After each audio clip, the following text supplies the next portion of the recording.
कुठलं गाणं म्हणाल? भाऊ माझंच गाणं आहे या वर्षाचं चांगलं गाजलेलं. तर सगळेजण असे कन्फ्युज झाले पाहिजे म्हणून मी ते गाणं म्हणेन. अरे चंगरी भंगरी प्रेम तुन तुन प्रेम न जाय म फसलुवे. समजते ना? 7 दिवसात बऱ्यापैकी आहे आणि समजेल आणि बघा. अरे चंगरी भंगरी प्रेम तुन तुन प्रेम न जाय म फसलुवे. दिखाई औकात तूने तेरी फितरत तेरी झूठी है.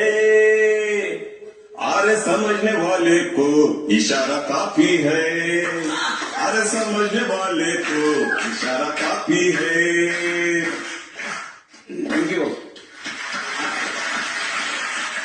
एक 2 लाईनी आपल्या बिग बॉस साठी आणि तुमच्यासाठी मी थोडासा असं विचार केला होता. अरे प्लीज. शिव छत्रपतींचे मावळे आम्ही.